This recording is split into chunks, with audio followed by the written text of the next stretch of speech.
Muy buenos días. Bueno, en primer lugar agradecer una vez más la invitación aquí en PROMPERÚ. Mi nombre es Persigo Quispe Farfán. Me dedico a hacer planes de internacionalización, planes de comercio internacionales.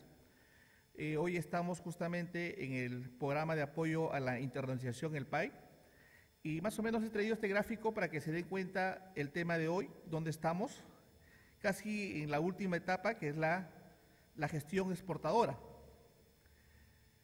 que es costos y precios de exportación.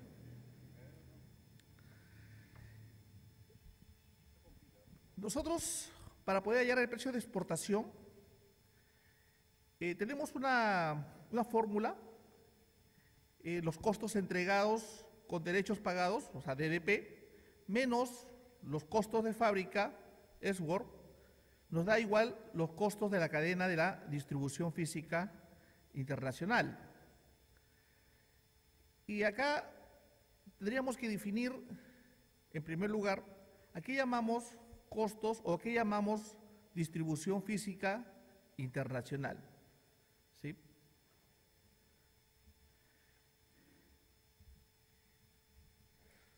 La logística, como la conocemos, que es llevar donde debe estar la mercancía, se divide en tres: el abastecimiento, o sea, las compras, la logística interna, que llamamos el manejo de materiales, y la logística de salida. Eso se le llama distribución física.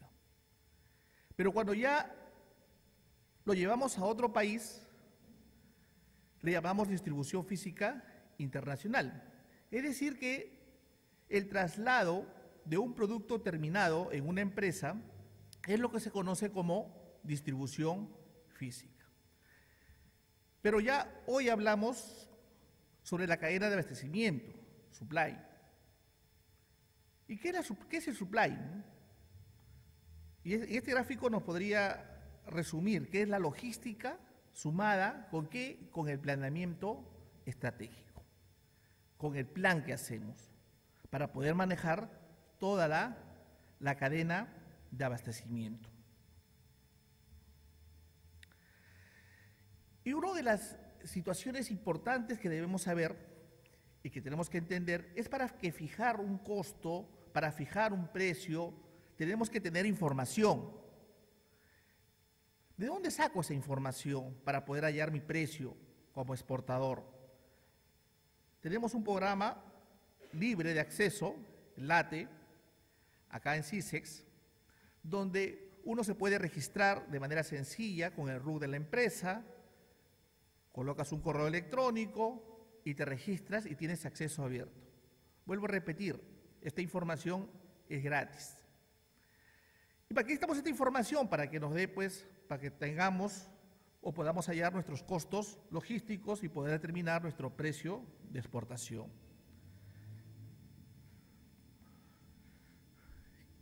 Una información importante primero es la inteligencia de mercados, ¿no? Ponemos ahí el producto que nosotros vamos a examinar. En este caso, por ejemplo, yo le he puesto como ejemplo la palta, al mercado que se va a dirigir, Estados Unidos, y le ponemos un clic a esta página y nos da información sobre inteligencia de mercado. Una información vital, importante, es el precio FOB. Es el precio FOB de exportación. Si yo estoy exportando o soy un exportador, potencial exportador de paltas, y quiero saber mi competencia a cuánto envía el kilo de palta, entonces es importante esta información para saber nuestro precio máximo. Entendamos de que el precio lo pone el mercado. Si yo tengo que el precio FOB de una camisa, por decir, es $10 en promedio de mi competencia, yo no podría salir al mercado vendiéndolo a $20. ¿Sí? para poder ser competitivo debería vender a menor de $10 o quizás igual a $10. Para eso es esta información de la inteligencia de mercados. O sea, tenemos información de cualquier mercancía. O sea, usted pone la partida o la subpartida nacional y este software, este programa, le va a sacar el valor FOB de exportación. Y es accesible para todos ustedes. ¿Qué otra información nos da este programa para fijar nuestros precios de exportación? Nos da toda esta información, ¿no? Nos da toda esta información al país de destino,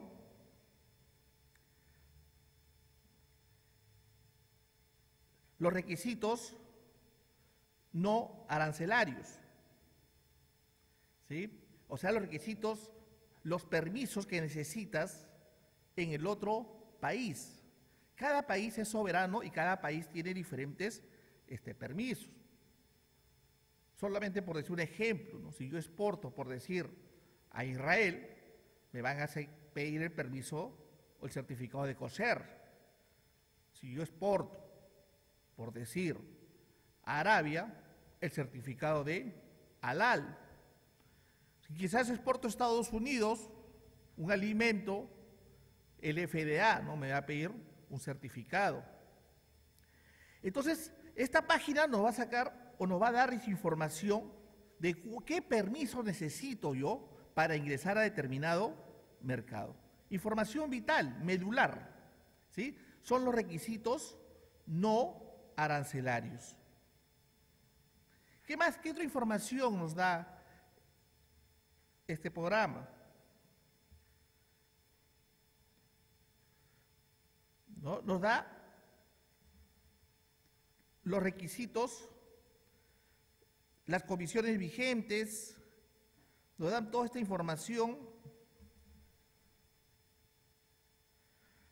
requisitos arancelarios, si tenemos un tratado de libre comercio con este país, por ejemplo, he puesto yo Estados Unidos.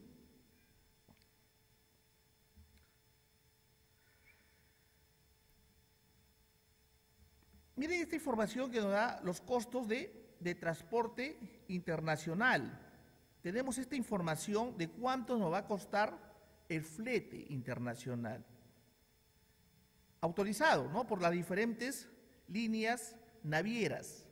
¿Cuánto es el costo aproximado de flete? Estados Unidos, de China, en Miami. En este ejemplo, lo que he puesto es cuánto me va a costar el flete en Miami, un contenedor de 20 o un contenedor de 40. Y también, ¿cuál es la carga consolidada? El precio de la carga consolidada. Y cuando ya hablamos de carga consolidada, ¿nos referimos a quién? Nos referimos a los agentes de carga internacional. Y en esta página también tenemos los costos, cuánto nos cobra por tonelada el agente de carga. Y acá hay que hacer una apreciación. Los agentes de carga te cobran mínimo en marítimo 1 tonelada. Y el factor de estiva es 1 tonelada por 1 metro cúbico. ¿Y qué significa eso? Es que si tu carga es textiles, es una carga volumen, y te van a cobrar por peso volumen, o sea, por metros cúbicos. Ejemplo, si tu carga pesa 2 toneladas, pero el volumen son 5 metros cúbicos, te van a cobrar el mayor. O sea, te van a cobrar el precio que figura acá multiplicado por el mayor. Pero si tú estás exportando de repente unas máquinas para hacer pollos a la brasa o un horno, y es un peso neto, tiene 5 toneladas, y tu peso volumen, 3 metros cúbicos, el agente de carga internacional siempre te va a cobrar el mayor, ¿sí? Multiplicado por el destino. Cosa que pasa diferente en las líneas navieras. En las líneas navieras siempre te van a cobrar el flete internacional por un contenedor de 20 o un contenedor de 40. ¿Cuánto más o menos carga un contenedor de 20 pies? Aproximadamente unas 17 toneladas. Y una de 40, aproximadamente unas 25 toneladas. ¿Y cuáles son las medidas, no? Lo que debemos saber más o menos cuánto es un contenedor de 20, ¿no? Aproximadamente, ¿no? 2,40 de ancho por 2,50 de alto y por 6 metros de largo el contenedor de 20 pies. Y el contenedor de 40 es el doble, o sea, la misma medida alto y ancho, pero ya no de 6 metros, sino de 12 metros. ¿Sí? Y esos son los fletes en la vía marítima. ¿Qué otra información nos da? Acá está la información, por ejemplo, Callao-Miami y las líneas navieras, en este caso Green Andes y Maersk, que van hasta Miami. El tiempo del día de tránsito, importante, ¿no es cierto? Saber cuántos días de tránsito se demora para poder planificar nuestra exportación. Si Miami se demora unos 15, 20 días, yo puedo prometer a mi cliente que la mercancía la vas a tener en tantos días de tránsito. ¿Y con qué depósito temporal o con qué almacén trabaja? Porque acuérdense que nosotros, para poder exportar una mercancía, se tiene que ingresar en un proceso de exportación a un depósito temporal. Y las líneas navieras trabajan con determinados depósitos temporales. Vuelvo a repetir, ¿no? Esta información es de libre acceso, o sea, cualquiera de ustedes podría ingresar, ¿sí? No tiene costo,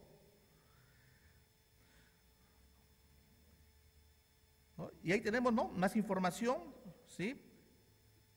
¿No? Los aranceles en el otro país, cuánto va a pagar de aranceles, y por último tenemos la información de los costos o la simulación de los costos de exportación.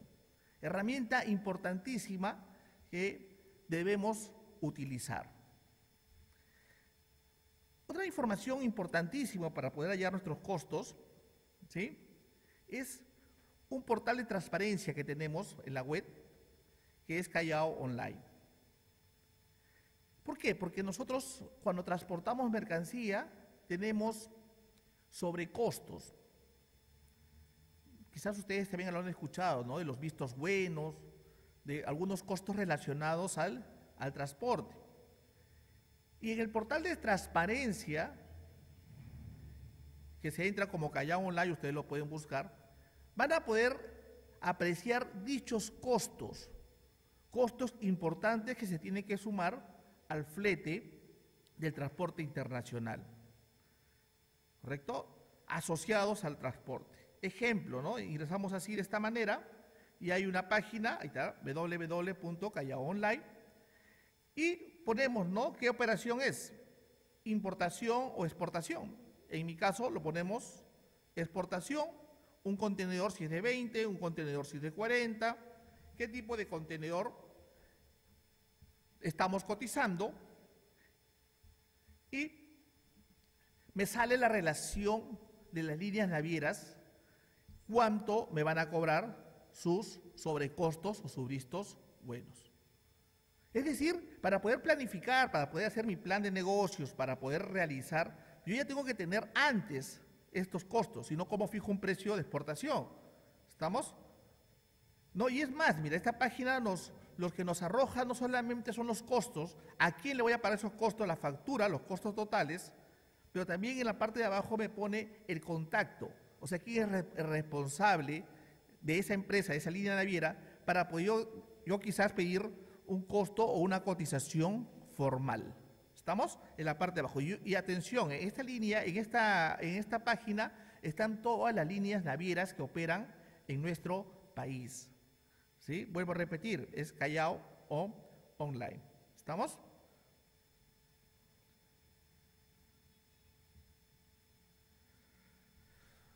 Ahora entremos, ¿cómo determinamos nuestros costos y precios de exportación? ¿Sí? De una manera estratégica, de una manera como se hace un plan de exportación, con la metodología del Planex, que se usa en PROMPERÚ, y la metodología que usamos en el PAIP o en el Programa de Apoyo de Internacionalización. Y mire lo que dice, ¿no? Se debe tomar como base el costo variable. No habla del costo fijo, dice del costo variable y no del precio de mercado nacional. Es importante esto, porque dice que el costo variable se compone de 3 elementos. ¿Sí? Primero, la materia prima, esencial. Ahora, esta forma de hallar los costos está diseñada por los expertos en la materia, está en la página web de PROMPERÚ, está en la página web del PAI, como es la forma de hallar los costos de exportación. ¿Qué más tenemos? El costo de mano de obra directa. Es decir, ¿cómo yo voy a fijar cuando voy a ustedes a pedirles información a una empresa, ¿no? Yo como asesor que realizo estos planes de exportación, lo primero que le voy a pedir es tu materia prima. ¿Cuánto es tu costo de materia prima? Porque ustedes lo conocen, ¿no es cierto? ¿Cuánto gastan, cuál es el costo de la materia prima del producto que ustedes están o pretenden exportar o están exportando? ¿Cuánto es el costo de la mano de obra directa? Y otros costos directos productivos. La suma de los 3. Miren, atención porque los costos fijos no lo tomamos todavía en cuenta.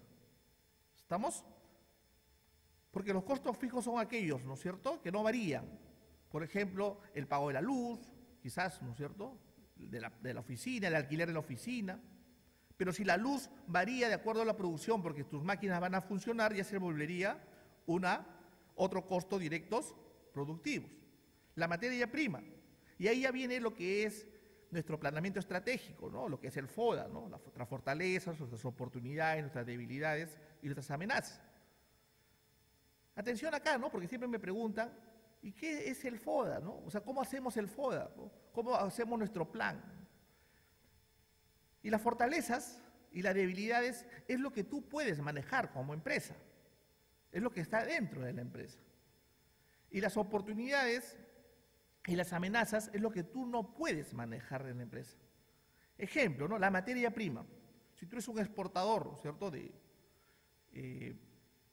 no sé, por ejemplo, ¿no?, de cápsulas de maca, una fortaleza tuya será que tu materia prima sea pues un superalimento o tiene un energizante. Esa es una fortaleza de tu empresa. Y una debilidad, bueno, quizás de repente el financiamiento, ¿no? No tienes el dinero para financiar la producción, ¿sí? Pero está dentro de la empresa. ¿Y cuál sería una amenaza? Por ejemplo, el fenómeno del niño. No lo puedes manejar, pero el fenómeno del niño te podría afectar. O quizás la competencia, ¿no? Tú estás exportando a China, pero también hay chinos que también venden tu mismo producto. Eso es una amenaza. Doctor, ¿y las oportunidades para poner en mi plan estratégico? ¿Qué serían las oportunidades? Por ejemplo, un tratado de libre comercio. Es una oportunidad. ¿Sí? El programa de apoyo de internacionalización, que el Estado te va a financiar tu plan estratégico, que te va a llevar a ferias. Eso es una oportunidad. Ahora, ¿a qué le llamamos el margen de contribución, no es cierto? Y atención acá, ¿no? Es el porcentaje sobre el precio Esward, el primer Incoterms. Así de simple, ¿no? Es el porcentaje sobre el precio Esward, es el margen de contribución. Pero entendamos que el margen de contribución tiene que necesariamente absorber los costos fijos. O sea, el margen de contribución que tú le vas a poner tiene que absorber los costos fijos. Y tiene que ser diferente al margen de contribución nacional porque supuestamente tú tienes otros riesgos.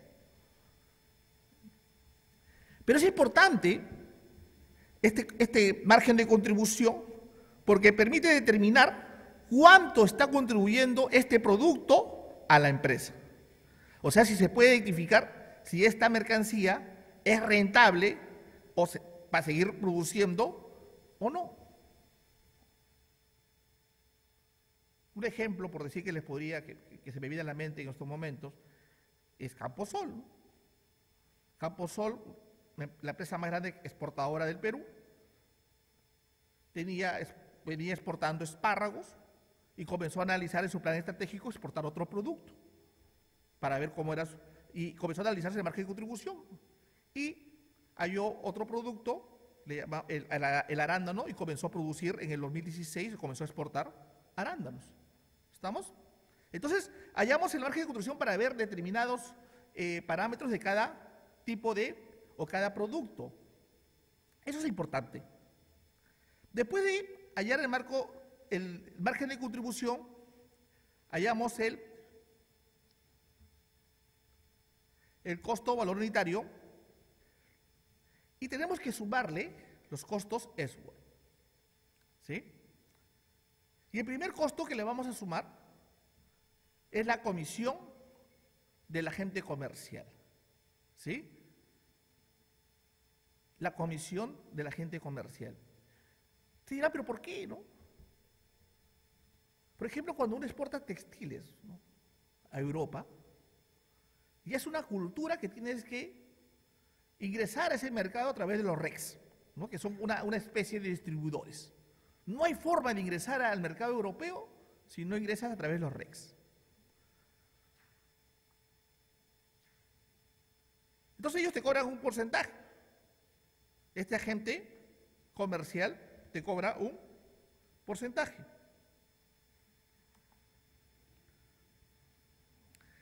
Pero esta comisión del agente comercial, bueno, hay empresas erradas que pagan la comisión a este agente comercial, que puede ser un agente de ventas, puede ser un broker, etcétera, pero le cobran o pagan la comisión o un porcentaje del valor FOB. Error, ¿cierto? ¿Por qué? Porque esa comisión va a ser más alta. Siendo esta comisión entre 5 y 10%, lo correcto es que si está colocando tu producto en el mercado internacional, tome como base el precio Ellsworth, ¿no es cierto?, en fábrica.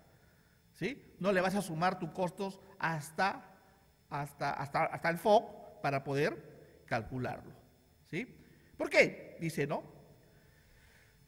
Porque el comisionista debe cobrar sobre la venta de un producto, no por los servicios que el exportador presta para llevar la mercancía.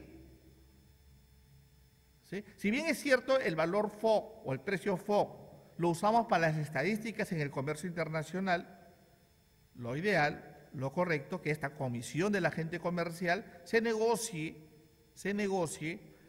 un porcentaje del precio Ellsworth.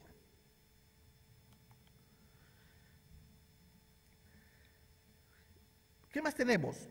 Otro costo asociado, ¿no?, al Ellsworth es el embalaje. Tenemos que sumarle el costo del embalaje. ¿Y qué es el embalaje? No es el material que envuelve el producto, ¿sí?, listo para la exportación. Y según los Incoterms 2010, esos costos los debe asumir el exportador. ¿Sí? Debe entregarlo embalado, listo para la exportación.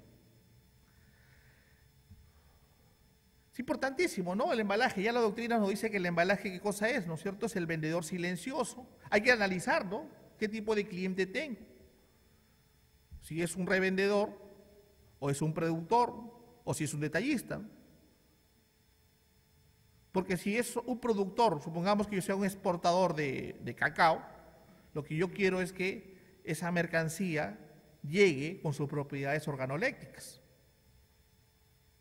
Y al decir sus propiedades organolépticas nos referimos que llegue pues con el mismo sabor, la misma textura y que llegue pues protegido. Entonces lo que yo me voy a encargar que el embalaje sea pues hecho para que llegue de manera idónea. Pero si yo le vendo, por decir, a un detallista, se va a fijar mucho en mi embalaje y en mi envase, ¿no? Va a querer que sea un envase simpático, un vendedor silencioso.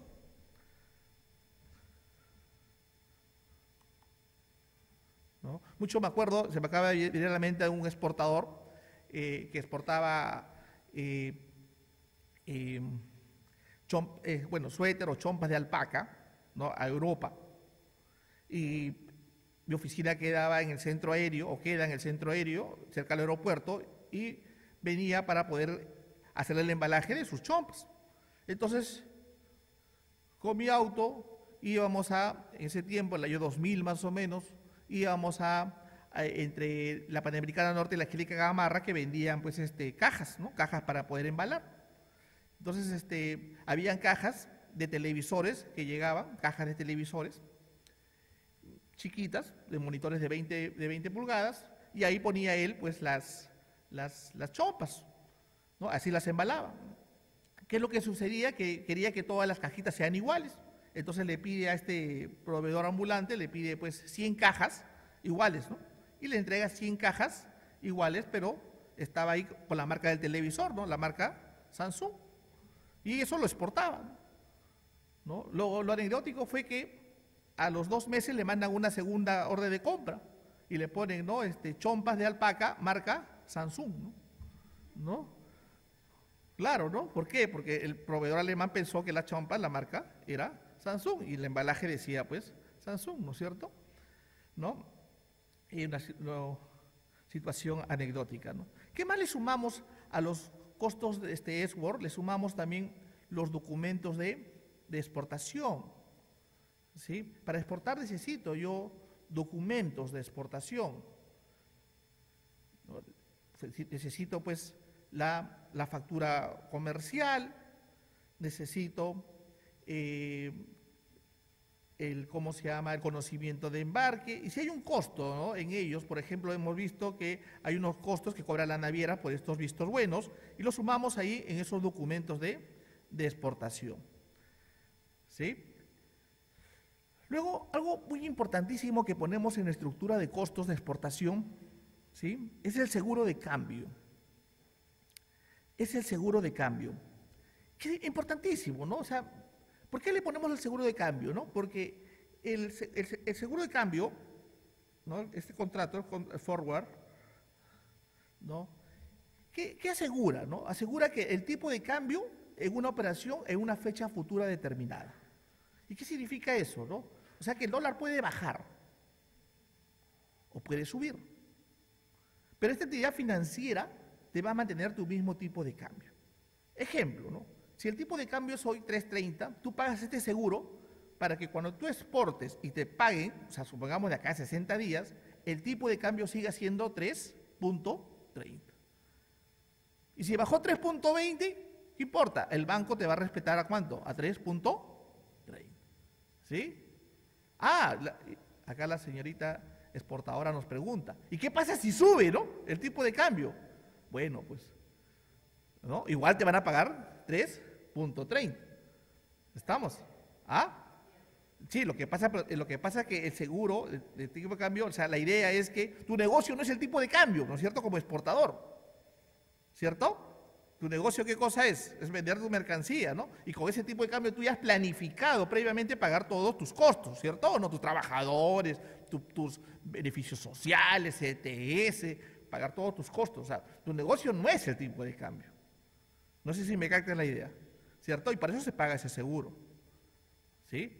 Pero eso es un costo relativo, o sea, en el sentido de que si tú exportador amas el peligro y no te importa el tipo de cambio, ¿sí?, es un costo que no puedes asumir. Pero lo recomendamos usar. ¿Estamos? Es el seguro de cambio, es un costo relativamente pequeño donde se puede trabajar con las entidades financieras. ¿Qué otro costo tenemos relacionados a los costos Esword? ¿Sí? Los seguros de crédito. Solamente hay una empresa que da este seguro de crédito hoy, muy conocida, ¿no?, de muchos años atrás, ¿no?, Secrex. Secrex es la única empresa que otorga este seguro de crédito Secrex. ¿Y qué significa eso, no? Atención, o sea, tú exportas por un valor, por ejemplo, de $100.000 y si no te pagan, tu cliente, el seguro te reconoce.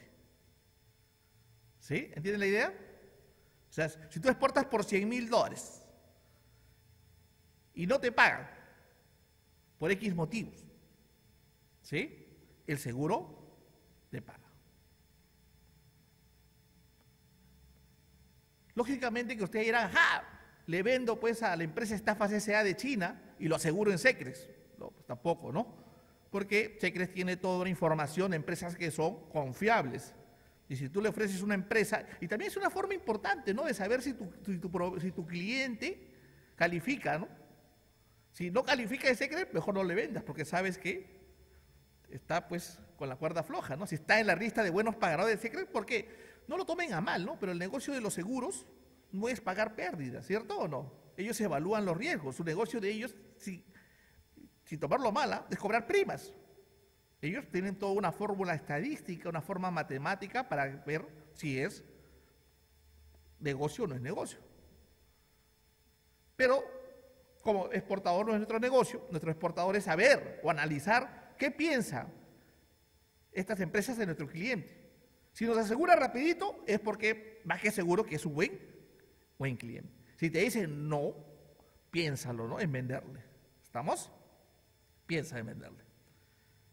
Lógicamente que la prima está relacionado a los días, ¿sí? El prima es el costo del seguro, ¿correcto? Es un porcentaje, ¿no? Por ejemplo, acá he puesto un ejemplo, ¿no? Si estamos asegurando $100,000, la prima va a ser $350 más el IGB, ¿cierto? Más el impuesto general a las ventas.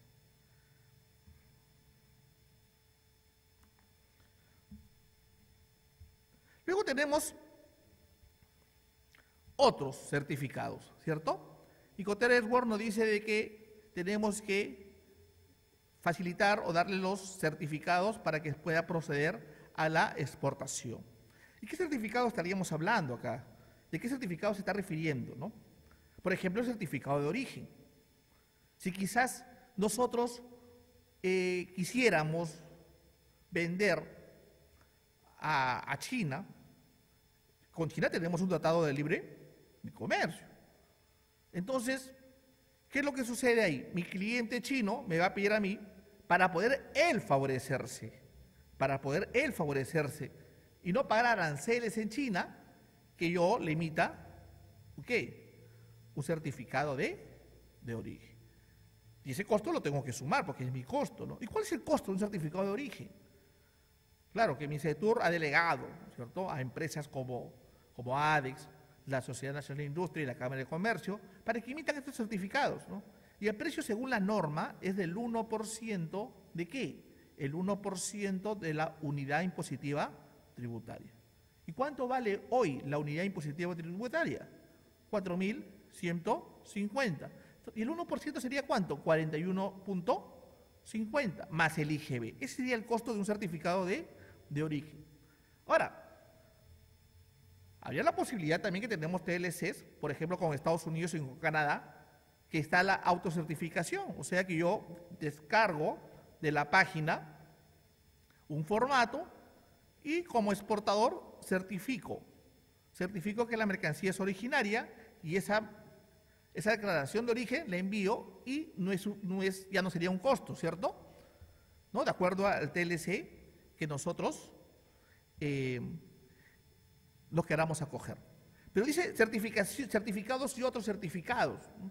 Entonces ahí hablemos, por ejemplo, del certificado que nos piden en Estados Unidos, ¿no? El organismo que es el APHIS, que es el símil de SENASA, o el FDA en Estados Unidos, que es el símil en Perú de DIGESA, en alimentos, ¿sí? Entonces, el APHIS te va a pedir, pues, ¿qué cosa? Te va a pedir el certificado fitosanitario. Y hay todo un protocolo, ¿no? Hay todo un protocolo. Y ahí los costos van a diferir. Por ejemplo, ¿no?, si tú exportas mango, tienes que hacer un tratamiento térmico, ¿sí? O sea, hundir los mangos en determinada temperatura, 45 grados, ¿cierto?, para poder eliminar cualquier plaga. Igual, ¿no? Si vas a ¿cómo se llama?, exportar palta, tienes que solicitar a SENASA, de acuerdo al riesgo, el certificado fitosanitario. Cada mercancía tiene su propio protocolo, de acuerdo al riesgo. Pero en términos generales, ¿no?, lo primero que van a hacer siempre, ¿no?, ¿qué cosa es? Es certificar tu campo. Si tú eres un agricultor, SENASA, ¿qué va a hacer? Certificar tu campo. Y hay un costo ahí. ¿Y qué significa certificar tu campo? Es que SENASA tiene que verificar de que tu campo esté libre, o libre de qué cosa, de la mosca de la fruta, de la plaga de la mosca de la fruta. ¿Y cómo es eso? O sea, uno paga su derecho a SENASA y SENASA va a tu campo para certificar y ponerte un código y pone trampas. Pone trampas cada 20 hectáreas a tu campo. Y a la semana regresa. Y no puede encontrar más de 5 moscas. Porque si encuentra más de 5 moscas, ¿qué es lo que va a decir? Ajá, tu campo está contaminado y no puedo certificar tu campo. Y ya se fue tu costo ahí, ¿no? Porque no hay reembolso. Lógicamente que te va a dar un plazo. Y acá viene pues ya la situación del exportador. Porque él va a decir, ajá, tengo que controlar mi plaga, me han dado un plazo. Ahí tienes dos formas de controlar tu plaga, ¿no es cierto? De manera química, o sea, usas insecticidas, o de manera orgánica. Porque de repente tú estás exportando paltas, mangos, arándanos, no sé, orgánicos. ¿Y qué significa orgánico? Tienes otra certificación de otra empresa privada que certifique que tu mercancía es orgánico. Y ellos te ponen como requisito, ¿qué cosa? Que no uses ningún químico y que todo sea de manera natural. ¿Y qué harías en ese caso? Pues tienes que controlar tu plaga, o sea, la mosca de la fruta, cumpliendo los requisitos de SENASA y cumpliendo los requisitos de la certificación orgánica. Y ahí tienes que analizar. Pues, ¿no? Ahí me preguntaba un exportador, ¿y cómo hago, doctor, para poder controlar mi mercancía, para poder controlar y para poder controlar mi plaga de manera orgánica? ¿No? ¿Cómo mato las moscas? Si no puedo usar insecticida, ¿qué voy a usar? ¿Voy a matar moscas con mi matamoscas? No habrá otra forma, ¿no es cierto? Bueno, en el mercado existe ahora, que ya tienes que sumar a tus costos, ¿no? Algunos insumos que califican como orgánicos, ¿no es cierto? Alguna forma de controlar plaga. Y ahí nos referimos a otros certificados, y ahí podemos ingresar cualquier certificado que vas a necesitar, ¿no? Certificaciones religiosas, certificaciones, no sé, hay empresas, ¿no?, que le pueden pedir, por ejemplo, certificados ISO 9001, comercio justo, ¿correcto? Cualquier otro certificado que te pida tu cliente. Y ahí lo sumamos. Al sumar todos estos costos, ¿estamos?, ¿no?, llegamos a el total de costos, ¿sí?, en fábrica. Costo para exportación. Ahora, acá no me cansaré yo de volver a repetir, porque es importante que ustedes sepan esto, es que acá hay que sumarle otro costo más, ¿no?, que no está en nuestra tabla de nuestra planeación estratégica, pero que en mi experiencia se debe sumar también, o se debe por lo menos tomar en cuenta. Es la situación de que los Incoterm Network nos dicen de que el trámite aduanero lo tiene que hacer en Network, no yo. Yo no como exportador, sino lo tiene que hacer ¿quién? El extranjero, ¿cierto? Pero nuestra ley peruana dice otra cosa. Nuestra ley peruana, en el artículo 33 de la ley del IGB, y por favor apúntenlo para que lo verifiquen, dice que para que se considere exportación, el trámite aduanero lo tiene que hacer el peruano. Y si no lo haces el peruano, no se considera exportación. Oye, pero Incoterm Internacional dice otra cosa, está bien, pues. Pero la exposición de motivos de la creación de la ley dice que Incoterm no es una ley. Incoterm, ¿qué cosa es? Usos y costumbres. Y por tanto, por ser usos y costumbres, se puede modificar. Y la ley peruana ha dispuesto de que para que en Network sea exportación, el trámite aduanero necesariamente tiene que ser realizado ¿por quién? Por el exportador peruano. ¿Sí? Pero bueno, yo no quisiera que sea exportación. Ajá, entonces súmale pues otro costo. Porque si tú no haces el trámite aduanero, la SUNAT te va a considerar 18% de IGB, porque lo va a considerar una venta local. Así que para que no lo subas a tu costo, ¿cierto? Porque sería jalado de los pelos poner nuestra carga de costo IGB, ¿cierto? Tendríamos que nosotros como exportadores hacer el trámite aduanero de exportación. Y más aún, no podrías acogerte a los dos beneficios importantísimos, ¿no?, del exportador, que tenemos el drawback, que es el 4% del valor FOB, que devuelve los aranceles de los productos importados, y el saldo a favor del exportador, que te devuelve el IGB, el impuesto general a las ventas, de toda la materia prima que has pagado IGB para producir tu producto de exportación.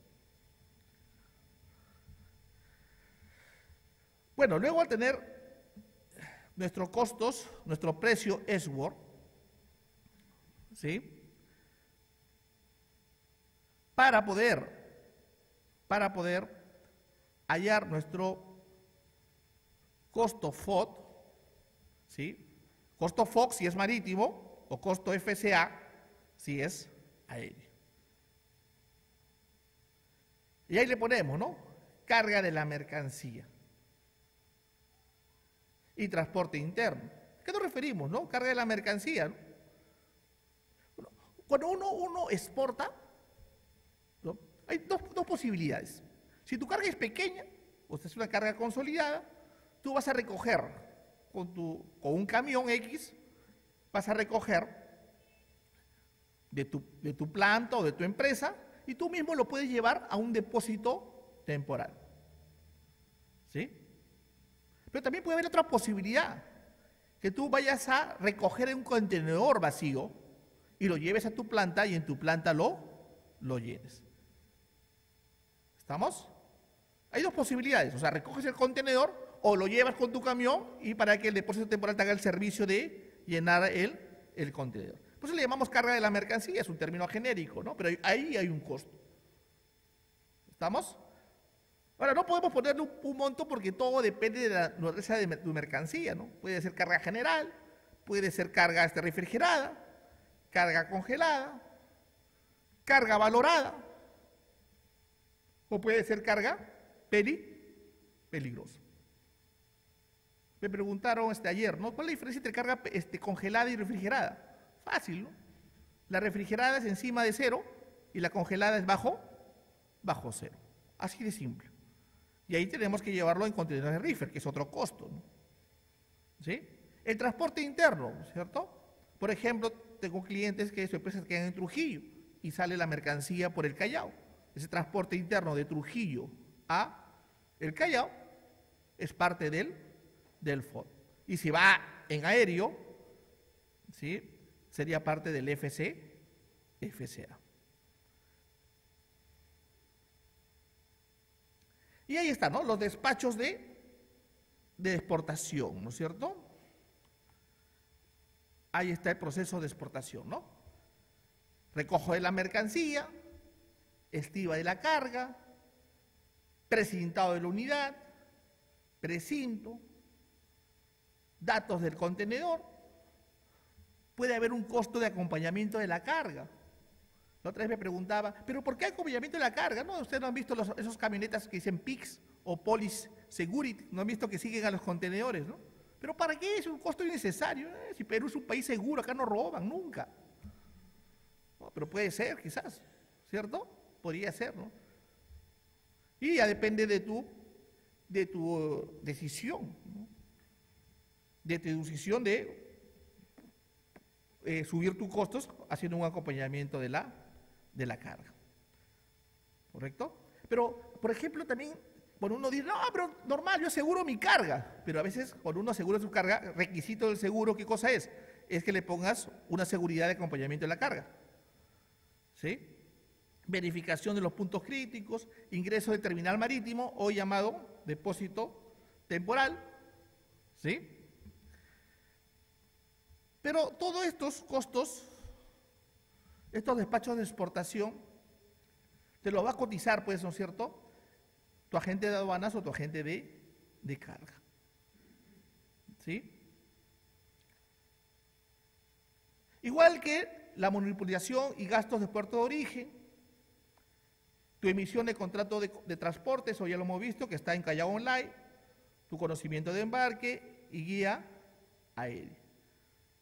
Para que entiendan, ¿no?, cómo es este proceso de exportación, hay que verlo de esta forma, ¿no?, para que vean los costos.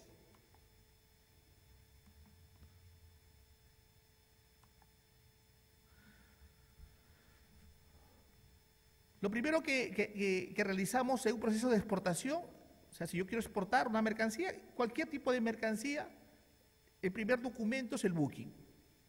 ¿Estamos? El booking. ¿Por qué el booking? ¿No? Porque el booking me va a dar a mí el espacio en el buque. ¿Sí? Y si es vía aérea, ahí llamamos la reserva aérea. Entonces, ahí se recoge primero la mercancía, porque previamente seguro que tú has recogido ¿qué cosa? Tu contenedor con el booking, ¿no?, el gate-out en almacenes de depósito temporal y almacenes de contenedores vacíos. Luego llega esta mercancía, se estiva la carga, o sea, se ordona la carga. Y ahí le ponemos un precinto, ¿no?, para que no preñen la mercancía, ¿no? Ahí está el precinto, ¿no? Ahí tenemos los datos del contenedor. Se acompaña de la carga, ingresa la mercancía al terminal marítimo y al depósito temporal de la zona primaria. Y acá es una situación importante. Cuando ingresa al depósito de la zona primaria, lo que va a hacer el agente de aduanas es numerar la DAN provisional, la DAN número 40. ¿Sí? Mire, yo quiero que entiendan esta mecánica para que se den cuenta cómo es el proceso de exportación y puedan ustedes analizar los costos, ¿no? O sea, ¿qué es lo que hace el agente de aduanas y qué hace el agente de carga? El agente de aduanas o el agente de carga, o el operador logístico que ustedes quieran llamarlo, lo que va a hacer es, con esta información, va a ingresar al depósito temporal y va a pesar la carga. Y al pesar tu carga, dentro, o sea, le van a dar un ticket de ingreso si es marítimo. Y si es aéreo, le van a dar, ¿no?, un ticket de balanza, o conocido como warehouse, ¿no?, un ticket de almacén. Con esa información, el agente de aduana o el agente de carga, tu representante, lo que va a hacer es refrendar la DAN. O sea, va a ir al counter, ¿para qué? Para poder refrendar. Lleva los documentos y en ese momento el depósito temporal transmite esa información a la aduana y le dice, tengo esta mercancía, lo transmite digitalmente. Ha llegado la mercancía de tal exportador, dice que hay arándanos, dice que hay lo que tú has declarado. ¿Estamos? Porque tú dices que hay, ¿no es cierto? Nadie todavía te ha revisado. ¿Sí? ¿Entiendes la mecánica, no es cierto? Es lo que dices tú. Y ahí, cuando manda la información, atención, cuando manda la información a la aduana le responde al depósito temporal. ¿Y cómo le responde? Con un canal de control. Que puede ser en exportación, dos canales. O canal naranja o canal rojo. Y en ese momento, hizo facto, ¿no?, en la DAN 40, el depósito le va a poner un sello. Canal naranja o canal rojo. Y en el booking, que has presentado previamente con la factura comercial, ¿sí?, ¿qué te va a poner? Un sticker, ¿no? Y le va a poner un sticker, naranja o rojo. Si es naranja, happy, te contentas. ¿Por qué? Porque la aduana no te va a revisar. ¿Estamos? La aduana no te va a revisar porque está listo para el embarque. Si sale rojo, ahí sí te complicas, porque el agente de aduanas, trabajo de ella, es buscar al especialista para que haga el reconocimiento físico. ¿Estamos? Pero ustedes dirán, ¿que ahí nomás revisan? Sí, pero depende, ¿no? Si tú quieres un certificado fitosanitario, hay que hacer el trámite con SENASA para que haga el protocolo de corte. Es decir, si estás exportando mango, palta, manzana, el protocolo de corte es que abren el contenedor junto con la aduana y lo cortan en dos para ver si tu fruta está infectado o no con alguna plaga. ¿Sí? Y una vez que todo está correcto, recién te emiten tu certificado fitosanitario, que es importantísimo para tu cliente para que pueda tramitar el despacho de importación en su país. Una vez que haya habido esta revisión, ¿sí?, lo que hacen es trasladarlo al puerto. Pero todo ese trámite operativo se reduce a un número, ¿no es cierto?, que es un costo. Pero ¿cómo le podríamos pagar nosotros, o cómo podríamos nosotros supervisar a un operador si no conocemos el proceso, ¿sí?, el proceso de exportación? ¿O cómo podríamos valorar su trabajo, ¿no? Porque acuérdense que la gente de aduana actúa bajo el mandato de representación. Solamente para darles un ejemplo, ¿eh? Para darles un ejemplo.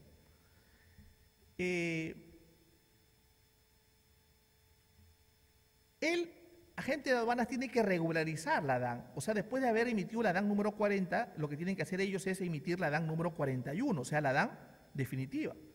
Pero ellos tienen que hacer la DAN definitiva, ¿cómo? De acuerdo a que ustedes le hayan enviado recién el pago de los vistos buenos, ¿sí?, para ver el término y hora del embarque. Y recién transmiten la información con los documentos digitalizados.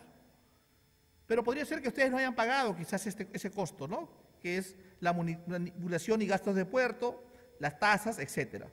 La emisión de contrato de transporte, que es el BL, no hayan pagado, por X motivos. De repente se olvidaron. ¿Y qué es lo que sucede? El agente de aduana no va a regularizar la DAN de exportación.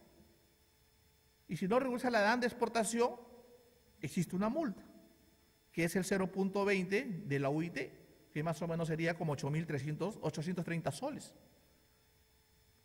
Es el primer caso. Pero el segundo caso puede ser que a pesar de que ustedes han pagado todo, le han entregado al agente de aduana, el agente de aduana se olvidó. ¿Cierto? Y la multa es la agente de aduana, no. La multa es para ti como exportador. ¿Pero por qué? Porque tú lo elegiste después al agente de aduana.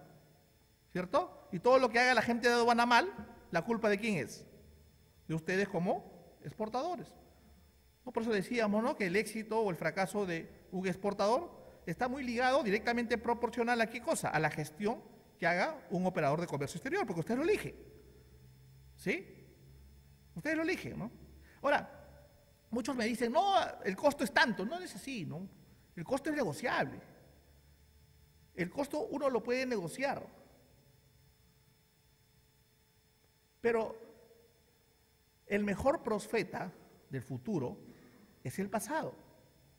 Es decir, para yo poder determinar costos futuros, me tengo que basar en si yo soy una empresa ya de larga data, una empresa consolidada, exportación consolidada, entonces tengo que verificar cuántos fueron mis costos de agente de aduana en el pasado para poder proyectarme. ¿Estamos?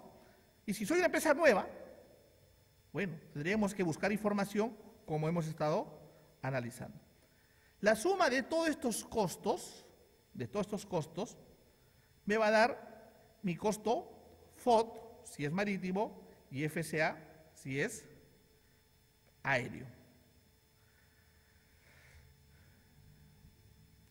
Luego, al tener el precio FOT, ¿sí?, para poder hallar mi precio CPT, si es aéreo, o mi precio CFR, si es marítimo, entendamos que los Icoter FOC, CFR, CIF y FAS, según las reglas de Incoter, son netamente marítimos. Por eso que acá les he puesto, ¿no es cierto?, FOB marítimo y FCA aéreo. Son Icoter similares, ¿correcto? Igual, ¿no? El Icoter CPT es similar al Icoter CFR. La diferencia sería que el CPT es multimodal, o sea, lo puedes usar como vía aérea, y el CFR lo puedes usar como vía marítimo. Pero por ahí me dirán, no, profesor, pero un alumno me decía, no, profesor, en la universidad me decía, profesor, yo trabajo en tal empresa y lo exportan aéreo y lo venden en FOB y usan el FOB aéreo. ¿Es correcto eso? Bueno, sí es correcto, ¿no? ¿Por qué? Si yo he estudiado que no es así. Claro, es correcto porque hemos dicho, ¿no?, Icoter no son leyes, por tal motivo son modificables, con tal que tú te entiendas. ¿Sí? Es más, ¿no?, la aduana misma, cuando unas exportaciones aéreas, te pide ¿qué cosa? Te pide el valor FOB, y es en aéreo. Tú no vas a discutir con la aduana y dices, no existe FOB aéreo, ¿no? Pero ellos te ponen un valor aproximado, ¿no? ¿Sí? Y ahí tenemos, ¿no es cierto?, el costo CPT o el costo CFR, ¿no?, el transporte principal. Y ahí mucho depende, ¿no? Si es vía aérea o es vía marítima.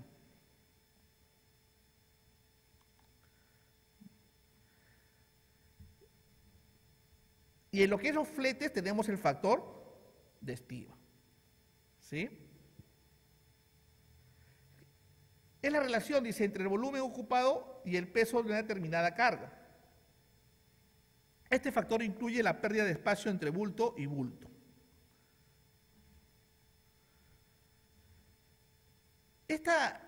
Este factor de estiva en marítimo es equivalente a 1 tonelada métrica metros cúbicos.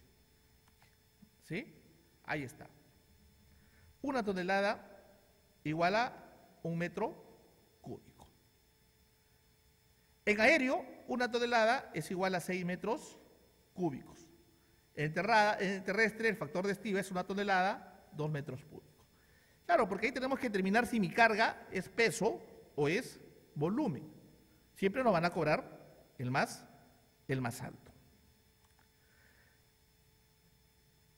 En la relación de volumen y peso, prima siempre el factor más alto, ¿no? Si la carga es volumen o es peso. Acá la situación cambia en aéreo, ¿no? En marítimo es fácil, ¿no es cierto? Porque en marítimo hablamos de metros cúbicos y solamente multiplicamos el largo, el ancho y el alto. Y lo comparamos con el peso neto. El más alto es lo que nos van a cobrar. ¿Sí? Ahí no hay problema. Pero en el aéreo es diferente, ¿no? Porque en el aéreo, atención ahí, acá, estamos hablando de centímetros y estamos hablando de kilogramos. Si, por ejemplo, yo tengo 2 toneladas en marítimo, me van a cobrar por 2. Pero si yo lo llevo esas 2 toneladas en aéreo, ya hablaríamos de 2.000 kilogramos. Y atención, en aéreo me cobran de esta forma: largo, ancho y alto. Y lo dividen en un factor entre 6.000. Y ahí se halla el peso-volumen. ¿Sí? Ese es el factor. Y ese peso-volumen se compara ¿con qué? Con los kilogramos. El mayor es lo que me cobra. Pero también hay una diferencia, ¿no? Por ejemplo, cuando trabajamos con empresas de envíos de entrega rápida, en vía aérea, el peso-volumen ya no lo dividen entre 6.000, sino el peso-volumen lo dividen entre 5.000. ¿Sí? Cuando envías muestras, por ejemplo, ¿no? Cuando envías muestras.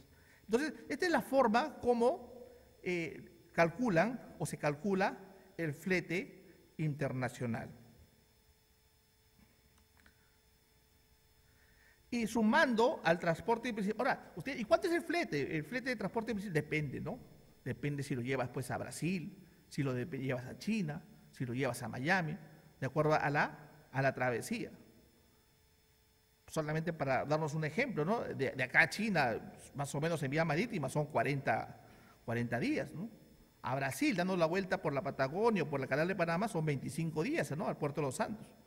O para ir a Miami, pasando por el Canal de Panamá, unos 15 días. O sea, el transporte principal tiene sus particularidades, ¿no? Cuando hablamos de transporte principal, hablamos del transporte internacional. Y todo depende, ¿no? Del tipo de carga también que estás llevando, ¿no? Lo más barato es la carga general, ¿no?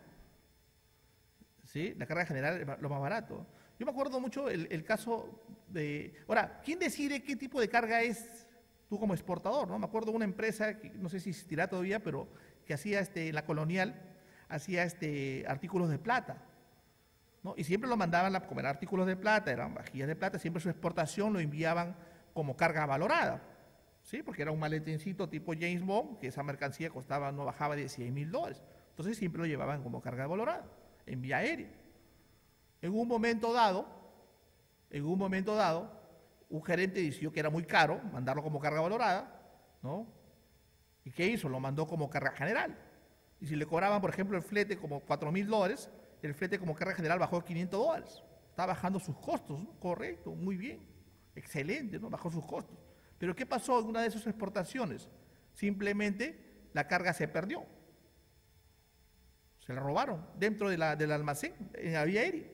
Y cuando quiso reclamar, él decía, ¿cuánto vale tu mercancía? ¿Qué carga? Bueno, vale $100.000 porque son artículos de plata. Pero usted lo ha mandado como carga general y solamente le reconocieron lo que valía por kilo una carga general. Creo que le devolvieron, si no me recuerdo, ese tiempo, creo que $500, ¿no? Y le preguntamos por qué. Simplemente cuando es el transporte internacional, cuando es carga valorada, le ponen hasta seguridad, ¿no? Le ponen hasta una cámara, está siguiendo esa carga valorada. Por eso que el flete o el transporte internacional vale mucho más caro. ¿Estamos? Si el transporte principal, si tu carga es, no sé, carga refrigerada o carga congelada, ahí necesariamente vas a usar un contenedor reefer y tu costo va a subir. ¿Correcto? ¿No? Y peor, ¿no? Si es carga, ¿cómo se llama? Peligrosa, ¿no? Si es carga peligrosa, ya hay protocolos de qué tipo de embalaje usar. No es cuestión que tú puedas usar cualquier envase. En el ejemplo que le dábamos en las chompas de alpaca marca Samsung, yo puedo usar de repente un embalaje reciclado. Pero ya cuando es carga peligrosa, ¿sí? Ya hay embalajes y hay protocolos de seguridad que debes cumplir y eso va a elevar tu costo. Entonces, si sumamos al costo CPT, al transporte principal, nos va a dar este costo, el costo CFR, al costo FOB, le sumamos estos costos, transporte principal al precio FOB, nos va a dar el precio CPT o el precio CFR.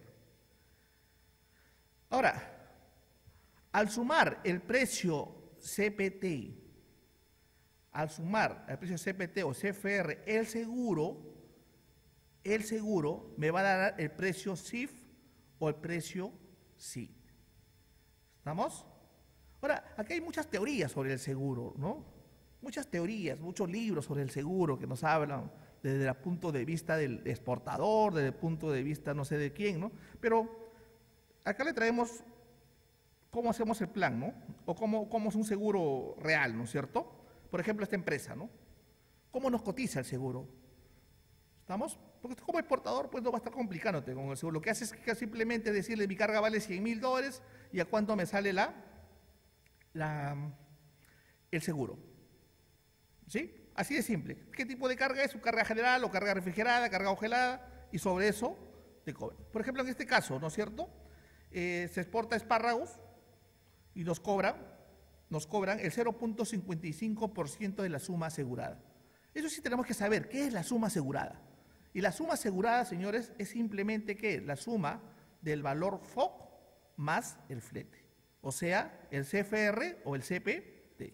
Sobre eso se calcula un porcentaje. ¿Estamos? ¿Pero qué nos dice Incoterms? Incoterms 2010, ¿qué nos dice?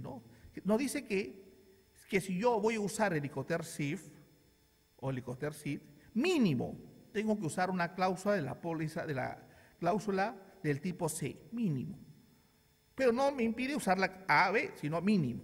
Pero también me impide mínimo asegurarla, según Incoterms, el 110% del valor de la mercancía. ¿Estamos? O sea, sumarle un 10%.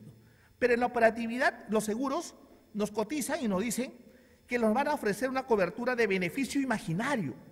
Así mandan el correo, ¿ya? Beneficio imaginario. Hasta un 30% del valor asegurado. Atención, 30%. ¿Qué significa eso? Que si mi mercancía vale $100,000, el seguro me lo puede asegurar hasta $130,000. ¿Estamos? Claro, porque todo el mundo exporta con la idea de tener una rentabilidad. Entonces el seguro te da esa posibilidad. Pero ¿qué es lo que sucede? Mientras más te asegure el valor de la mercancía, más caro que va a ser tu costo de la prima. Porque la prima va a estar directamente proporcional ¿con qué? Con la suma asegurada. ¿Sí? ¿Entendemos esa parte? O sea, si yo con $100,000, mi valor de mercancía, mi tasa es 0.55, yo tendría que pagarle al seguro $550 por ese contenedor. Pero si lo aseguro por $130,000, ya no le voy a pagar 550, sino ya tendría que pagarle 700. ¿Sí? ¿Me entienden la idea? Mientras más es la suma asegurada, más es mi costo de la prima. ¿Sí? Ahora, ya depende de ti como exportador. ¿Asegurar o no asegurar la mercancía? Una situación importante que yo creo que ustedes entiendan, y lo venimos repitiendo, la compañía de seguros, su negocio de ellos no es pagar pérdidas, ¿cierto? Su negocio de ellos es cobrar prima, ¿sí? Uno usa el seguro como una medida de respaldo, ¿cierto? ¿No? Por ahí siempre tengo estudiantes o entusiastas que me dicen, no, profesor, yo siempre aseguro porque voy a asegurar mi pérdida, ¿no? Es como también me dicen, yo siempre voy a las tragamonedas porque yo soy el único que gano en las tragamonedas, ¿sí? Yo le preguntaba, ¿y usted cree que una empresa de tragamonedas que te regala cigarros, te regala alcohol, ¿usted cree que pierde dinero? ¿No? ¿Usted cree que una empresa de seguros, ¿no?, que son transnacionales, cree que pierde dinero? O sea, ¿no creen que sea más lo que cobran las primas que lo que pagan? ¿Sí? Está bien tener el seguro, pero no vas a usted pensar que vas a ganarle siempre al seguro, porque el seguro tiene sus particularidades, ¿sabes? Solamente para contarle dos ejemplos, ¿no? Había una empresa exportadora en el año 2005 más o menos que exportaba pinturas a Estados Unidos, ¿correcto? Y envía la mercancía a Estados Unidos, paga su seguro, las pinturas, les pone ahí un cartón y llega. El americano recibe la mercancía y se da cuenta que la pintura había pasado y se había pues chorreado la pintura, ¿cierto? Entonces el americano le llama ofendido al peruano y el peruano le dice, pues no se preocupe que la mercancía está asegurada y cuando está asegurada, usted es el dueño de la póliza. Eso dice el Cotercif. O sea, yo contrato un seguro como exportador, pero no a mi nombre, sino a nombre de mi cliente. Pero ¿qué es lo que sucedió? El seguro hace un análisis, ¿no es cierto?, para ver si va a pagar la pérdida o no. Y le sale una carta diciendo que no va a pagar. ¿Por qué? Porque el seguro no paga vicio propio. O sea, ¿la culpa de quién es? Del propio exportador. Estamos, o sea, si tú no has tenido cuidado con embalar bien la mercancía, no vas a pensar que el seguro va a pagar, ¿no? El seguro no te paga de ojos cerrados, eso es mentira. Lo segundo que no paga los seguros, en nuestra experiencia, son retrasos. Por ejemplo, había un exportador de paltas que le patearon la nave, como le decimos nosotros, ¿no? ¿Por qué? Porque ingresó la mercancía y el certificado de SENASA se demoró el inspector y se demoró un día más. Y al demorarse un día más, cuando llega el container al puerto del Callao, lo que sucedió que fue de que regresaron otra vez, o sea, perdió la nave, le rodearon la nave. Entonces había un retraso de como de 7 días y se maloran las paltas. ¿Usted cree que el seguro pagó? Dijo, no, por retraso no pago. ¿Sí? Por retraso no pago. Ahora, entendamos una cosa, cuando tratamos un seguro hay principios en el seguro, principios. 4 principios básicos, ¿no? Por ejemplo, el principio de buena fe, principio de interés asegurable, principio de subrogación y principio de indemnización. Son 4 principios importantísimos en el seguro. ¿Y qué es el principio de buena fe? Es que uno va al seguro y el seguro cree en ti, que tú eres un exportador, ¿cierto? Intachable. No está pues en ese momento, no, ve la mercancía, asegura, diera tu póliza, bla, bla, bla. ¿Cuánto quieres sobre el seguro? Bueno, quiero un 30%, ya, ahí va, toma tu póliza, págame la prima y se acabó. Buena fe. Interés asegurable, principio, ¿no? Es que tú tienes que tener un interés lícito porque aseguras la mercancía. No es cuestión de que yo, por ejemplo, yo que soy asesor de exportadores y la veo a la señora que es exportadora y quiero asegurar su mercancía. La quiero asegurar. ¿Pero por qué usted quiere asegurar la mercancía de la señora? Porque yo presiento que se la van a robar. Presiento. Es como que cuando yo quiero asegurar a mi suegra, ¿no? Presiento que se va a morir. No es así, ¿no? O sea, tienes que tener un interés lícito, ¿no? Quiero asegurar a mi suegra porque mi suegra pues es mi segunda madre, que cuida a mis hijitos. Si ella se va, se enferma, ¿qué va a hacer de mi vida? Tengo un interés lícito. ¿No? Ese es un principio del seguro. El tercer principio, ¿no es cierto?, de subrogación, y ese es el principio importantísimo que todos los exportadores siempre me preguntan, ¿ese principio qué significa? Es que la subrogación significa de que cuando la mercancía se pierde, tú te subrogas, o sea, le das todos tus derechos a la empresa aseguradora. O sea, supongamos que estoy exportando, como le dije, ese portafolio de exportación de cubiertos de plata. Vale $100.000. Yo la aseguré por $100.000. Entonces, en ese momento, se pierde o se lo robaron. ¿El seguro qué hace? Efectivamente se perdió. ¿Dónde se perdió? En el almacén tanto, depósito temporal tanto. Correcto. ¿El seguro qué hace? Pasa 30 días y te gira tu cheque. ¿Estamos? Hasta ahí estamos bien, porque se ha perdido. ¿Pero qué hace? Está subrogado. Lo que va a hacer el seguro con su pool de abogados, ¿qué cosa es? Es reclamarle a este depósito temporal. ¡Oh, sorpresa! Recuperaron la mercancía. Apareció. ¿Esa mercancía de quién es? ¿De tú como exportador o del seguro? Del seguro, porque ya te subrogaste. O sea, ya le diste todos tus derechos. ¿Se dan cuenta? Entonces, el seguro hace eso, ¿no es cierto? Y tú también lo podrías hacer sin seguro. ¿Qué significa eso? De que si no tienes seguro, no significa que vas a perder, ¿no? Le haces un proceso, pues, a, ¿cómo se llama?, por cobrar.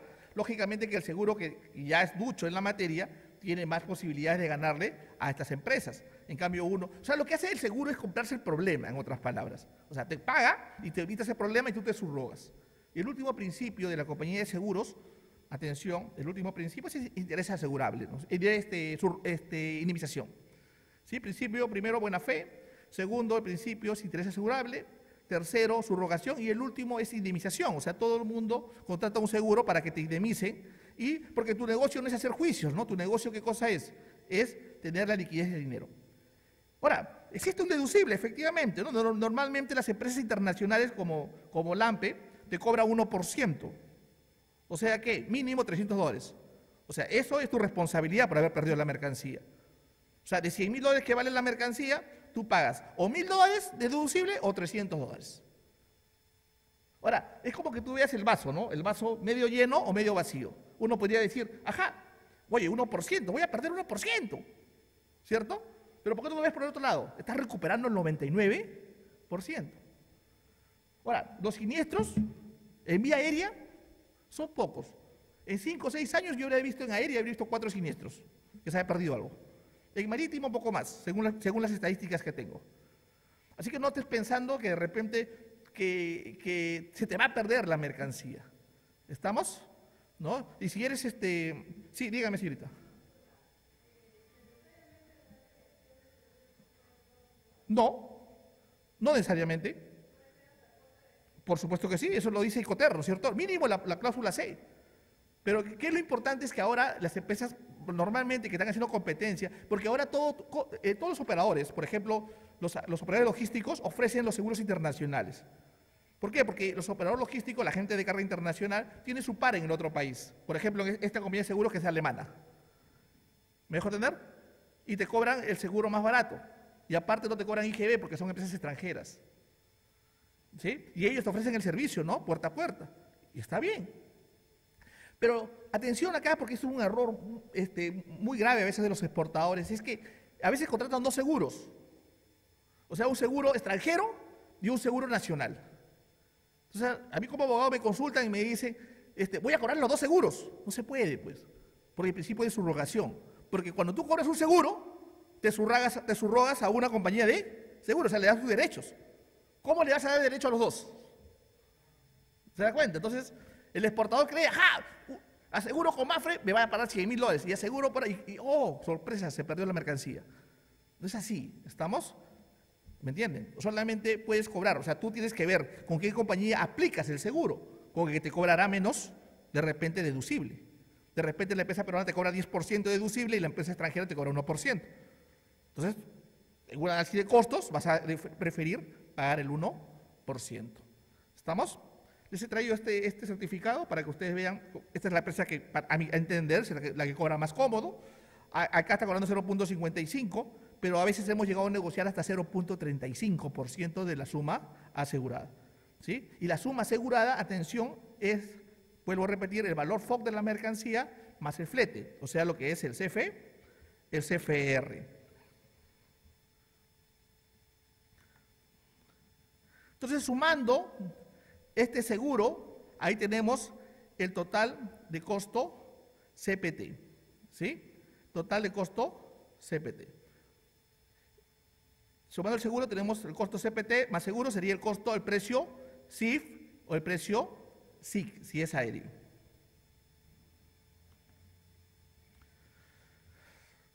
Luego ya tenemos un Incoterm DAT, ¿no? Que es el entrega al terminal, ya es en destino, o sea, en el otro país. ¿Sí? es la entrega en destino.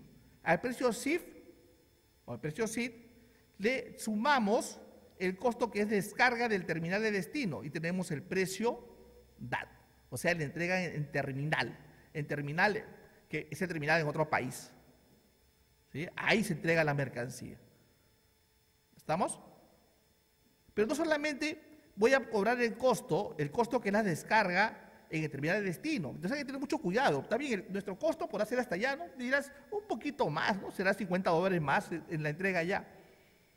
Pero hay una diferencia y hay un problema escondido acá. Que Icoter nos dice que si tú vendes en Icoter DAT, tu riesgo acaba en el otro país. En cambio, en el Icoter CIF o el Icoter CIF, tu riesgo acaba acá en el Perú. ¿Qué significa esto? Que si la mercancía sale del Callao, atención acá, si sale del Callao, está pasando por el Canal de Panamá y se hunde el buque, por X motivos, y tú has vendido en Icoter CIF o CID, significa ¿qué cosa? Significa de que tú no eres responsable de la carga. ¿Me entendieron la idea? Es tu riesgo, porque tu riesgo acabó en el Perú. Pero si tú vendes en Icoter en un precio DAT, que comienza con D, tu riesgo termina en el otro país. Y si está pasando por el Canal de Panamá y se hunde, entonces tú como exportador es tu riesgo. ¿Estamos? Entonces ahí viene el problema. Acuérdense que Icoters regula 4 cosas básicas. 4 cosas básicas, ¿no? O sea, Icoter, que forma parte del contrato de compra y venta internacional, regula 4 cosas básicas. Lo primero que regula son los costos. ¿Hasta dónde son los costos?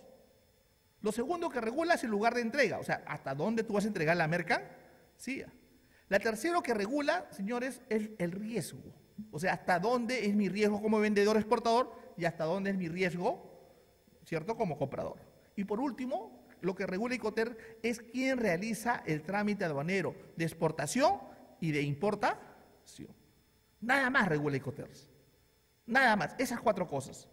Entonces, hay que tener muy en cuenta eso, porque cuando nosotros construimos un precio de exportación, ¿sí?, necesariamente siempre vamos a usar un Icoter. Pero también tenemos que ver, aparte de nuestro precio, que incluye nuestro costo, cuál es nuestro riesgo, porque ahí habría un costo, yo le pondría un costo más, ¿no es cierto? ¿No? Mi riesgo, ¿no es cierto? Mis nervios quizás, no sé. Porque puede ser que pase algo con la mercancía, ¿sí? Vuelvo a repetir, por favor, en los seguros, en lo que es el precio CIF, el seguro, la póliza de seguros en Icoter, el beneficiario no eres tú. ¿El beneficiario quién es? Tu cliente. ¿Estamos? En CIF tu riesgo acaba ¿en dónde? En Perú. En cambio, en DAT, también le sumas el descarga y terminal en destino, pero tu riesgo acaba en el otro país. Si estás exportando a Estados Unidos, tu riesgo acaba en Estados Unidos. ¿Sí? Entonces ahí debemos analizar, ¿no? ¿Qué me conviene vender, no? Por eso que la mayoría de los peruanos exportadores siempre tratamos de negociar en precios, en 3 Icoter básicos, ¿no? En FOB, en CFR o en CIF. ¿Sí? En FOB, CFR y CIF. Pero también depende a qué países exportamos, y acá hay una situación, un análisis que hemos estado haciendo, es que mucho depende a qué país exportamos. Cuando un país es muy desarrollado, por ejemplo, como Asia, ¿no?, de repente los japoneses, quizás, para decir o Estados Unidos, ellos tienden a manejar el transporte internacional. O sea, al exportador peruano le pretenden comprar siempre ¿qué? En FOB. ¿Estamos? En FOB. ¿Sí? ¿Por qué? Porque ellos tienen mejores precios en su transporte internacional. Pero cuando es un país no tan desarrollado, quizás, ¿sí?, prefieren que tú le vendas en CFR o en CIF. Pero son los 3 Icoter más usados, ¿sí? El precio de DAT incluye mayor riesgo. Luego, al costo DAT, tú tienes que llevarlo a un punto. O sea, DAT significa que tienes que llevarlo a un punto, ¿sí? Y si hay unos gastos, unos puertos en destino, otros gastos, otro tipo de gastos para sacar la mercancía del puerto, lo tienes que asumir tú.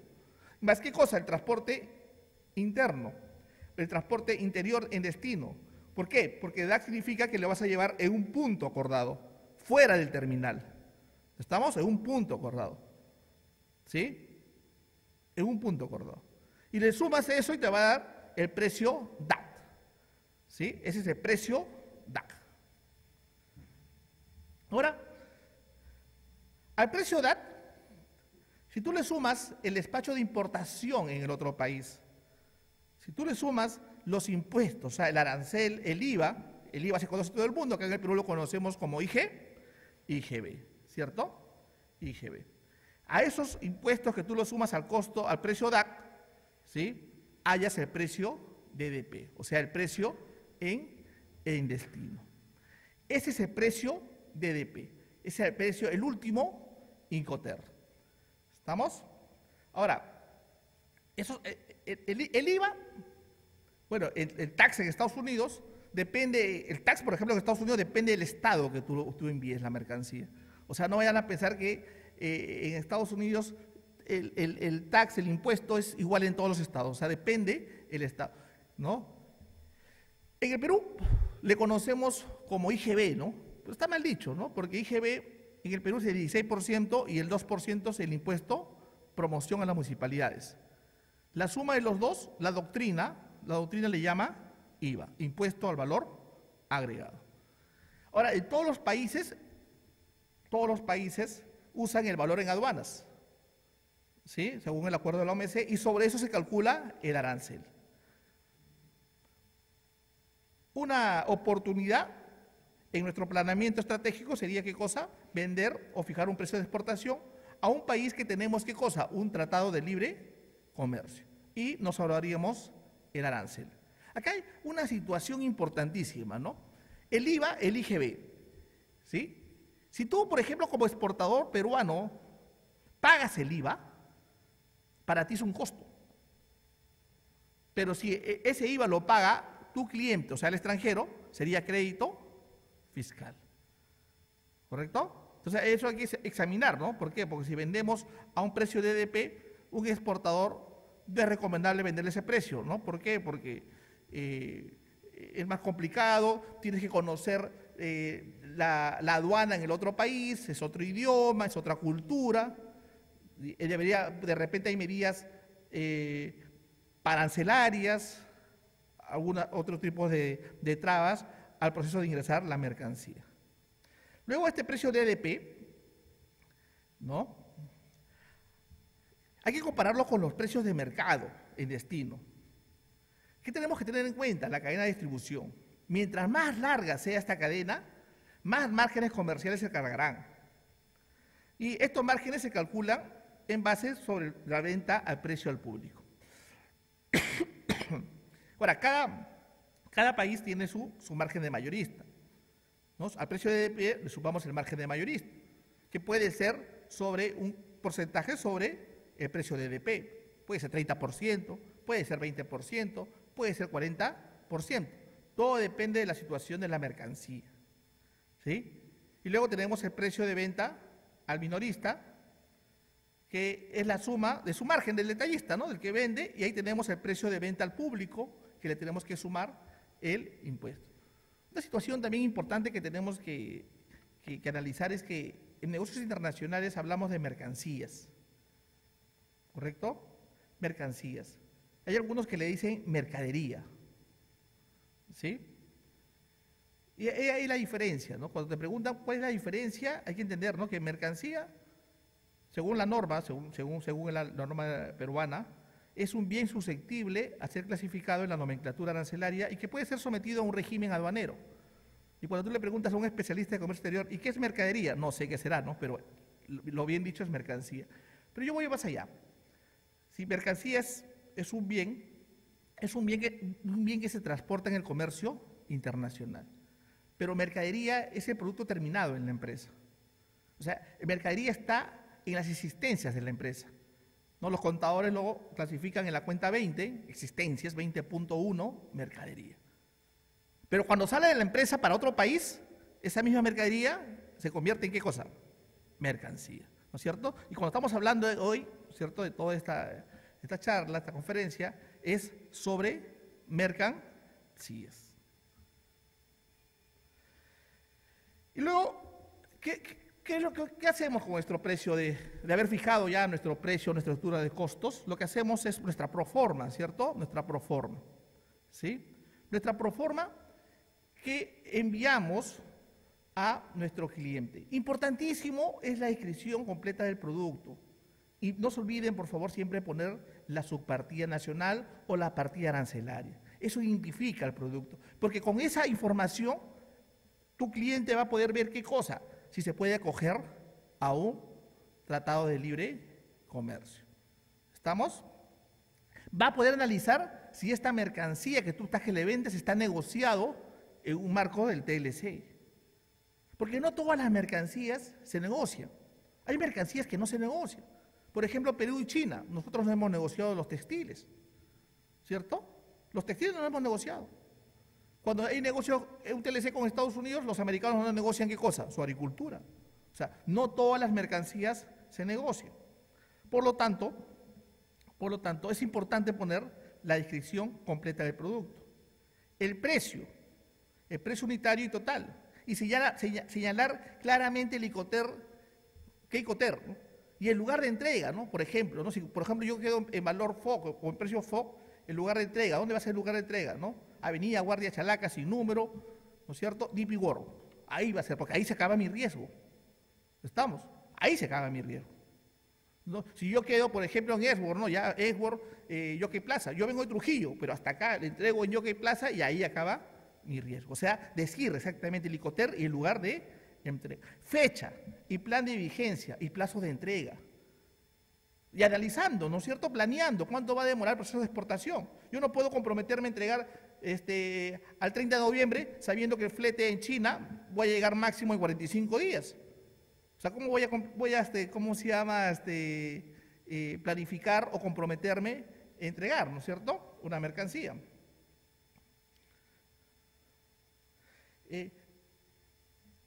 A ver, y estos son los Icoter, ¿sí? Los 11 Icoter,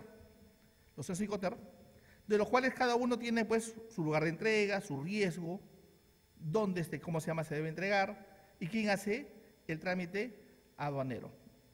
En una exportación, en una empresa, la gente de marketing, la gente de venta, lo que hay es ¿qué cosa hacen? Siempre es prometer, ¿no? O sea, se comprometen a entregar la mercancía. Pero ¿qué área de la empresa es la que cumple esa promesa? Es la logística, ¿cierto? La logística es lo que hace todo el proceso de exportación, ¿sí? ¿Qué es la exportación? La salida legal de mercancías nacionales o nacionalizadas. Atención, del territorio aduanero. Ahora, ¿por qué he puesto esta definición? Porque había un caso, ¿no? De un empresario exportador que tenía que enviar tanta cantidad de arándanos a China y como no podía completar, tenía que mandar 4 containers, tenía solamente 3, importa de Chile un container más para completar su pedido, ¿no? ¿Se considera exportación? Por supuesto, porque eso lo ha importado, acá lo ha empaquetado, lo ha puesto, de repente le habrá hecho una transformación y lo ha exportado, ¿sí? Porque entendamos que la exportación es la salida legal de mercancías nacionales y o nacionalizadas, ¿sabes? Y para definir, ¿no? El precio, ¿qué cosa sería el precio? La expresión final de las articulaciones de los costos que contemplan una utilidad. Le escucho. Doctor, lo que usted ha dicho una cosa importantísima ahorita. Si yo tengo 3 contenedores e importo un contenedor más para mi carga que estoy exportando, yo con ese contenedor importado puedo acogerme a un drawback. ¿Un qué? Drawback. A ver, qué importante esa pregunta. A ver, que en el drawback es toda una figura, ¿no? Entendamos primero que el drawback es un régimen aduanero, ¿sí? Y el drawback solamente pueden acogerse a aquellas empresas que son productoras, exportadoras. Bueno, si yo soy productor exportador, por ejemplo, de arándanos, y solamente tengo 3 contenedores a la figura que usted está presentando, entonces, aunque no es un valor, no es algo directamente agregado, pero sí sirve para la exportación, entonces ahí también hay posibilidad de drawback, ¿no? No hay posibilidades de drawback porque para que tú exportas, por ejemplo, para que te cojas al drawback, el producto que tú exportas, supongamos el arándanos, tiene que tener el arándano, un insumo importado. Por ejemplo, puede ser una bolsa, ¿cierto? Por ejemplo, si es huevos, una marca y que le ponen la marca en tinta Pero vegetal. doctor, he importado el almacenaje para que vaya ese producto. Sí, pero tiene que estar en cada producto, el producto importado. ¿Estamos? Ojo que el drawback es para empresas que producen, no que comercializan. Lo que se puede coger esta empresa, si exporta un contenedor más, por ejemplo, es el saldo a favor del exportador. Ese IGB que pagó al ingresar acá al Perú, cuando lo exporta, pide el saldo a favor del exportador. Pero es algo muy pequeño en comparación con un drawback, ¿no? No, el saldo a favor del exportador te devuelve el 18%. El drawback solamente el 4%. ¿Sí? Entonces hay que entender que más beneficio, ¿qué cosa es? Ya, claro. El saldo a favor del exportador, que te devuelve el 18%. ¿Sí? ¿Sí? Entendamos, por favor, que el drawback es la devolución del arancel. ¿Sí? Y el drawback tiene una característica particular para el exportador, que es una utilidad que no tiene ni siquiera descuento al impuesto a la renta, o sea que directamente va a reparto de utilidades. Esa es una particularidad. Dígame, caballero. Sí. Sí, buenos días. Una consulta. En la estructura del precio ex-work, hay compañías que consideran el impuesto a la renta. ¿Es correcto? ¿Se debe hacer así? ¿Se debe proceder de esa manera? ¿O es dependiendo de la empresa? Ajá. No es correcto, ¿cierto? Esta estructura que yo les he traído es lo que se usa en los planes de industrialización, tanto en Planex y tanto tanto en el PAI. O sea, no podríamos usar, ¿no es cierto?, el impuesto a la renta, porque el impuesto a la renta no es un costo, ¿cierto? Es un impuesto, o sea, que te imponen, ¿no? Lo que sí es costo es el pago de la doble imposición del impuesto a la renta. De repente es eso lo que ha visto, porque no tenemos convenio con algunos países, entonces se paga el impuesto a la renta acá y se paga el impuesto a la renta en el otro país. No, me refiero el 30% que se paga por impuesto a la renta de tercera categoría. No, porque nosotros lo ponemos ahí, justamente el valor de contribución, el porcentaje de contribución tiene que absorber eso. El margen de... Claro, el margen de contribución. De utilidad. Exactamente, margen de contribución le llamamos nosotros. O sea, en el margen debe estar incorporado ya, claro, o contemplado ese 1.5% que se paga mensualmente. Claro, el valor SWOR debe ser un 20%, 30% que asuma el impuesto a la renta, que asuma los costos fijos. ¿Cierto? Mientras más, si el margen de contribución es más alto que los costos fijos y todos los impuestos, estamos hablando que ese producto es rentable exportarlo. Pero si es igual, punto de equilibrio, y si es menos, mejor exportamos otra cosa. Okay. ¿Me entiende la idea más o menos? Sí. ¿Sí? Ese margen de contribución es los que en los planes tenemos que analizarlo o hacerle el match justamente con los impuestos, con los tributos y todo, ¿no? Okay, ¿sí? Gracias.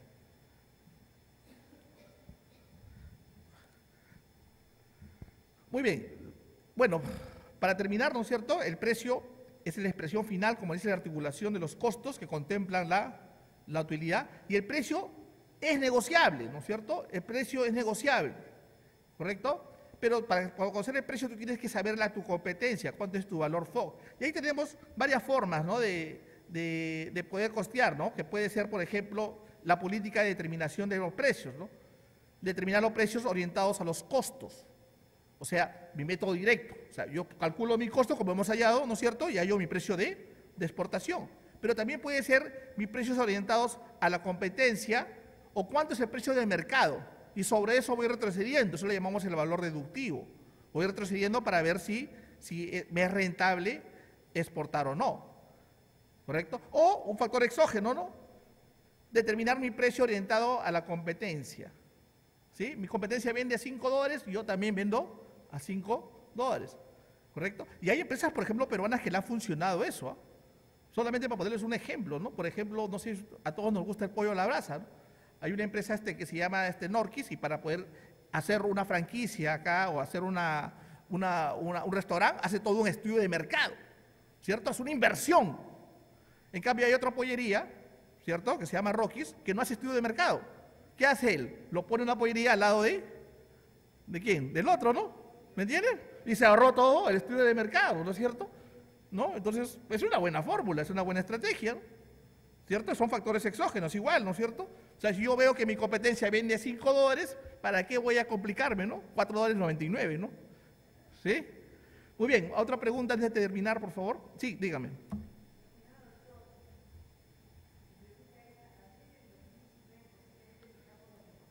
A partir del 2019 vamos a tener los Incoterms 2020. ¿Qué impresión sobre esta determinación de la política de costos para la logística de exportación? ¿Qué impresión nos puede dar usted al respecto? ¿Qué cosa es lo que se viene? ¿Qué cosa de mejora? ¿Qué cosa de peor? No lo sé. De acuerdo a usted, a su experiencia, usted que está justamente en este mercado, en este punto trabajando, usted es un experto en toda esta cuestión de aduanas. Entonces, con el Incoterms que tenemos que trabajar, que para nosotros es un punto importante, a partir de 2019, ¿cómo se presenta la figura? A ver, es una pregunta interesante, ¿no? Porque los Incoterms se están ahorita modificando. Lo que sí sabemos es que se va a eliminar el Incoterm Export, ¿sí? Por un tema de los países europeos, ¿no? Que de la Unión Europea y que ya el Incoterm Export es una venta doméstica, sí se va a eliminar, ¿no es cierto? Pero algo importante en lo que es el lugar de entrega es que el Incoterm FCA se va a dividir en dos. ¿Estamos? ¿Por qué? Porque el FCA tiene dos lugares de entrega. Un lugar de entrega que es en el propio local del exportador, pero tienes que subir la carga. Y la otra forma del FCA, ¿qué cosa es? Es poner en un punto acordado, que puede ser un depósito temporal. Entonces, ese Incoterm lo van a dividir en dos. ¿Estamos? Luego el Incoterm DDP dice también, según las últimas informaciones que tenemos, es que también se va a dividir en dos. Y va a dar origen también a otro nuevo Incoterm, ¿no? Un Incoterm que se llame, que esté entre FCA y el FOX. Y hay un Incoterm que se va a eliminar porque no se usa, ni siquiera lo hemos tocado acá, que es el Incoterm FAS, ¿cierto? Al lado del buque, ¿sí? Ese Incoterm no se usa casi, ¿no? Por ejemplo, la estructura de costos no lo usamos, ¿no? Porque, ¿quién deja su mercancía al lado del buque? Ninguno, ¿cierto? Los únicos que creo que son los que exportan minerales. Entonces, por el no uso de ese Incoterm FAS marítimo, también se va a eliminar. ¿Estamos? Justamente los Incoterm lo que hace es dinamizar el comercio internacional y se va modificando de acuerdo a la estructura o a lo que se necesita en los negocios internacionales. ¿Correcto? Muy bien. Para terminar, por favor, ahí nos quedamos, por ejemplo, con dos formas de técnicas de determinar precios, el costing y el pricing, ¿cierto? El costing es el método directo, el costo de ventas de la mercancía, más el gasto de operación, más utilidad de la venta. En cambio, el pricing es al revés, ¿no es cierto? Empezamos con el precio máximo del mercado, el precio mínimo mercado y retrocedemos. ¿Estamos? Para ver si nuestro producto es rentable o no. Muy bien. Para terminar, ¿alguna otra pregunta, por favor?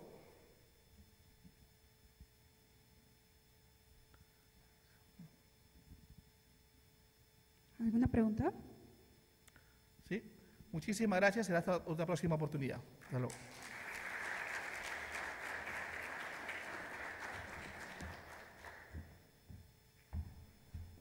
Agradecemos a nuestro expositor Percy Quispe por su destacable presentación y bueno, solamente recordarles que vamos a regresar dentro de 15 minutos a las 11 de la mañana para el segundo tema. Muchas gracias.